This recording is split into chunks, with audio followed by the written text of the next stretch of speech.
Hi friends, ఈవేళ చింతపండు పులిహోర చేద్దామండి ఫ్రెండ్స్.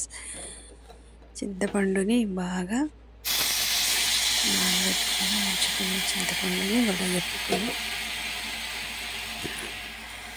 గరిటెలో వేసి బాగా హీట్ చేసేస్తాను. అందులోకి ఒక స్పూన్ అంతా బెల్లం వేసేస్తాను.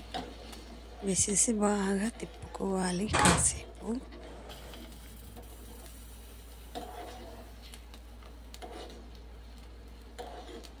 ఇలా రెడీ అయిపోయింది చూడండి.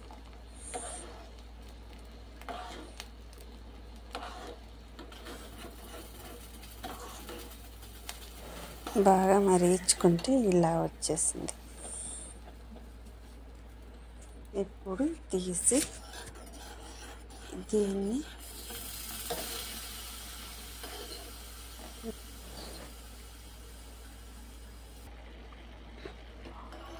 ఇలా రావాలి.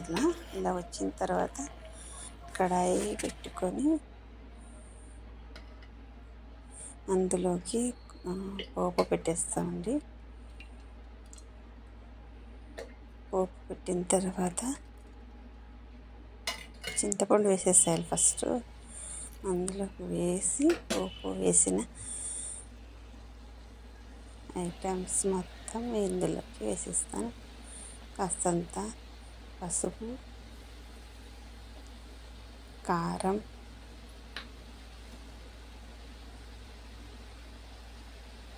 పోపు పెట్టిన ఐటమ్స్ పోపు పెట్టుకొని ఉంచుకున్న మిశ్రమాన్ని ఇందులోకి వేసేసాను. వేసి బాగా కలిపేస్తే చింతపండు పులిహోర రెడీ అయిపోతుంది. ఇలా బాగా మిక్స్ చేసుకోవాలి. కొద్దిగా పచ్చిమిర్చి కట్ చేసి వేసుకోవాలి.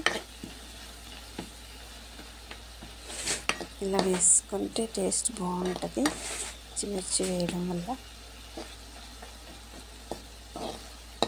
కాసేపు సిమ్లోనే ఉంచేసుకోవాలి. చేసుకుంటే చింతపండు పులిహోర సూపర్ ఉంటుంది టేస్ట్.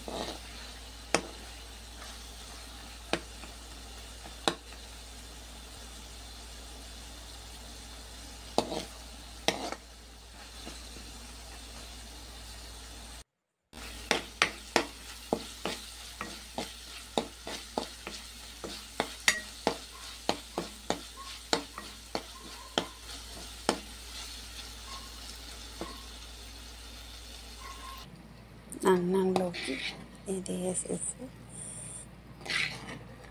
మిశ్రమం మొత్తం వేసేస్తే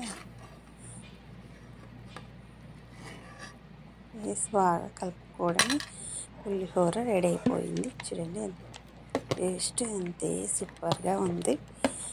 మీరు ట్రై చేయండి. మీకు ఎలా వస్తుందో చెప్పండి. బాయ్. చూడండి, ఎంత బాగా కలుపుకుంటే అంత టేస్ట్ బాగుంటుంది. బాయ్.